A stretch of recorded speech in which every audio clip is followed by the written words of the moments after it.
Cleveland has a rich history of settlement, of growth, of expansion, of struggle, and then finally of rebirth.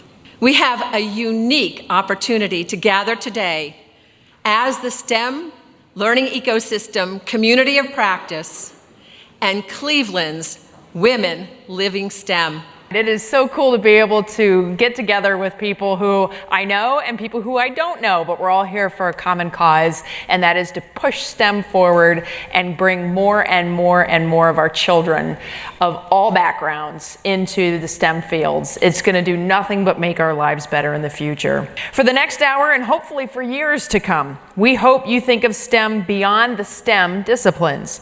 STEM in this decade is about solving problems and focusing as a mindset.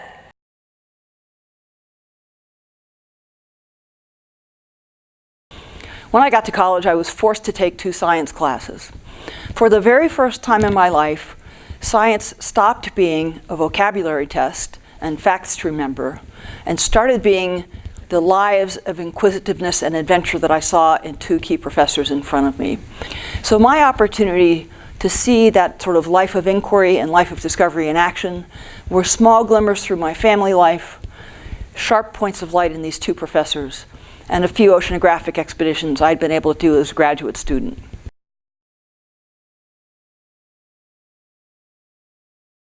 Everybody's born curious. Every child sucks its toe first and reaches for things all around them and spills the cereal to see what happens. And we need to encourage that. Right. When you have a child that, you know, you're saying in the drawing lesson, draw a cow, and the child draws an airplane. Well, that's interesting. It's a matter truly of opening your own mind, because there really is a fun career. You're constantly learning.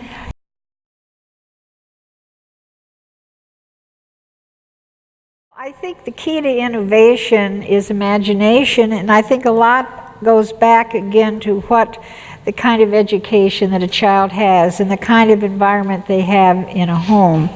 Through our education, through STEM, there are many things in our own backyard that can catch our imagination. Again, getting back to the natural world and how it operates. And I think that's what's so exciting about what's going on today with this program. That's what we're thinking, cross-silo thinking now, not narrow thinking, but big picture. And I think that's very important. Everyone has diverse backgrounds, and that's why diversity in STEM fields is so incredibly important, because you can bounce all these different ideas off of these backgrounds, and it just does nothing but get better and build from there.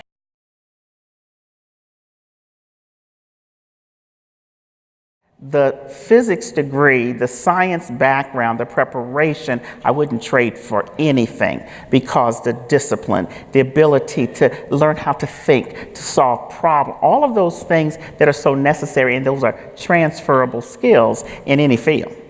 And that's why the investments that we made through the Keybank Foundation in STEM education, it was to platform students to be the best students they could be, no matter what their chosen field would be. And the byproduct, certainly, if we can feed more STEM professions, through these grants, that's great. But really, it was just preparing students to be ready to go to college, to persist in college, and then to complete.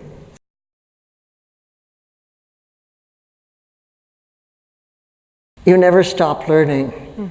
And I have learned so much just because of this occasion. You can't believe what I've discovered about what these people do. And I like to think that they're taking care of those children from the kindergarten all the way through high school. I'm always reminded about the importance, though, a sort of caveat here, which is that it's just important also to take care of those before they get to kindergarten.